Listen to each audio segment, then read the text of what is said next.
Assalamualaikum warahmatullahi wabarakatuh.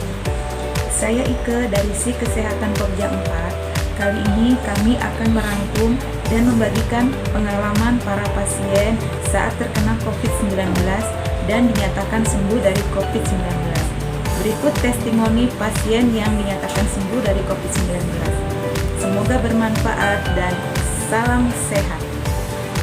Nama saya Ririn Setiani, saya biasa dipanggil si Yeyen. Pengalaman saya ketika saya kena COVID, awalnya sih dari suami sih ya, karena suami sakit.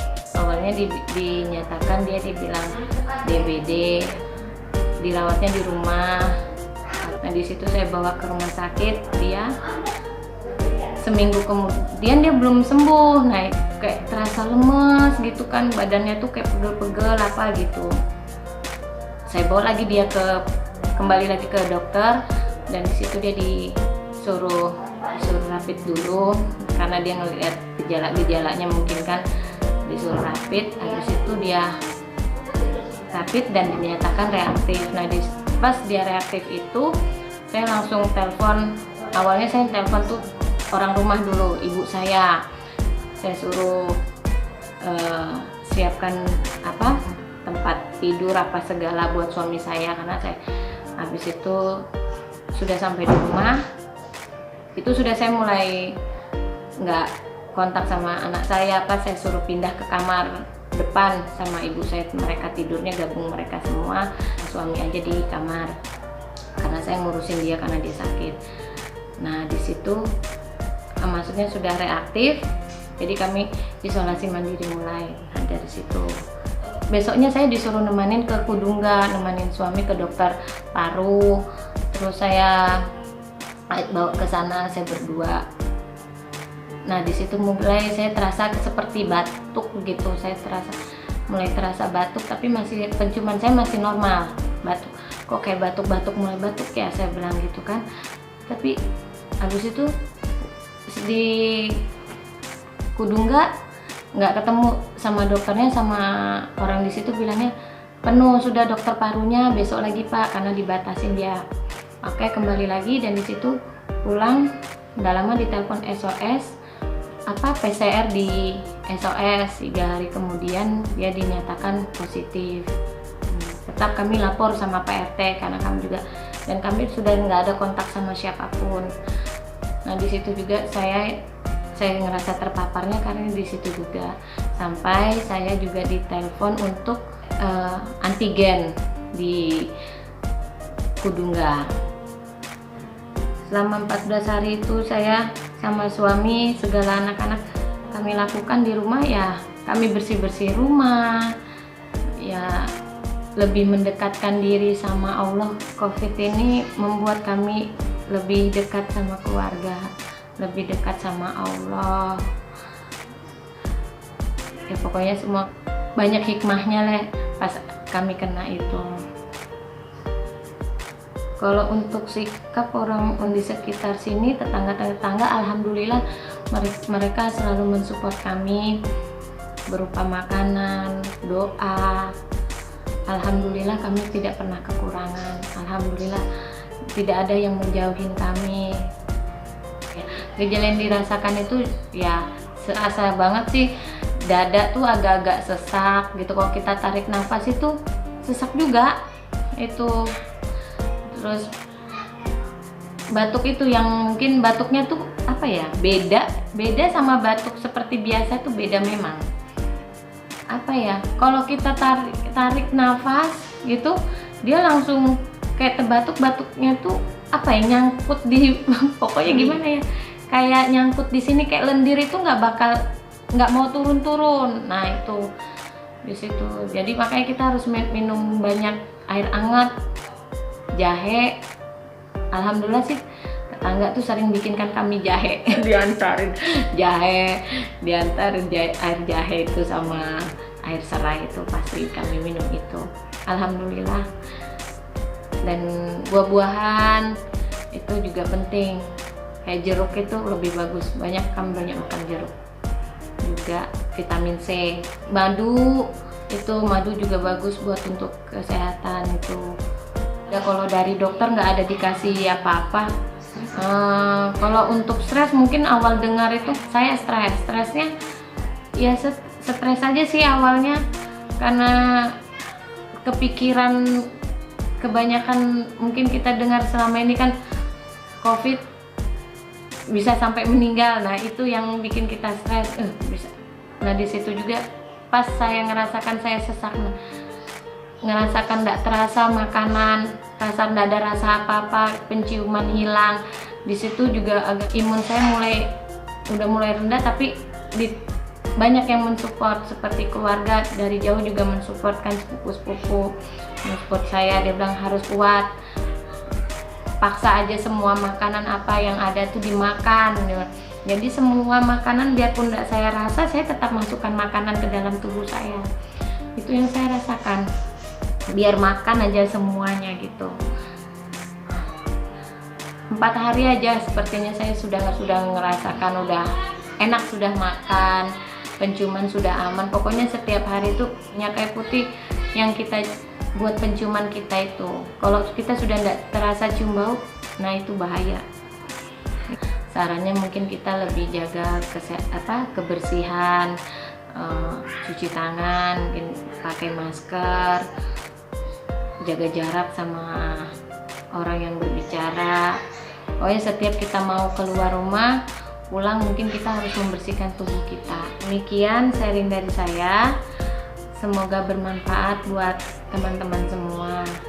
Wassalamualaikum warahmatullahi wabarakatuh. Oke, selamat sore. Saya perkenalkan, nama saya Mario Delando dari Departemen Coal Mining, kru Alpha. Saya terkonfirmasi COVID-19 tanggal 30 September 2020. Saya terjangkit dari istri saya, yang kebetulan dia bekerja di Rumah Sakit Umum Daerah Kedunggar, Sangatta. Jadi saya mulai terkonfirmasi tanggal 30 tersebut, kemudian sempat dikarantina isolasi mandiri di Tanjung Bara selama 4 hari karena ada gejala yang agak berat, perlu ditangani karena sesak napas saya waktu itu. Jadi dirujuk saya ke Rumah Sakit Kedunggar. Di sana saya dirawat selama 10 hari dan dinyatakan boleh keluar dan sembuh, dan dokternya kemudian dilanjutkan karantina dari tanggal 12 tersebut Oktober, dilanjutkan karantina saya 14 hari dari ISOS untuk selanjutnya. Kembali bekerja itu tanggal 26 Oktober saya kembali bekerja. Awal gejala yang saya rasakan itu saya sudah merasa meriang, tidak enak badan. Jadi saya pikir kayak flu biasa aja, kemudian saya berobat ke ISOS, di rapid hasilnya negatif, kemudian di ronsen juga belum ada muncul, paru-parunya masih bagus dari hasil fotonya. Setelah minum obat tidak ada perubahan, ke ISOS lagi dengan keluhan yang sama, di rapid sama ISOS sama di foto nggak ada masalah lagi, hasilnya negatif, bilangnya bagus. Tapi saya konsultasinya sama dokter kok nggak ada perubahan, saya bilang. Jadi akhirnya dokter dari ISOS membuat rujukan ke dokter paru tanggal 29-nya. Saya ke tanggal 29 ke dokter paru, ketemu sama dokter paru di Rumah Sakit Kedunggar, dan beliau bilang, ini bapak ini suspek karena ciri-cirinya sangat ini semua kan mengarah ke COVID. Karena saya sudah merasakan mulai sesak napas, susah napas kan, panas kayak inilah, batuk pilek, kayak demam. Akhirnya saya dianjurkan untuk melakukan PCR tanggal 29 tersebut. Karena kebetulan ada di tempat di bekas gedung Danaman itu kan ada dari tim dinas kesehatan melakukan tes PCR yang 2, jadi dimasukin nama saya di situ.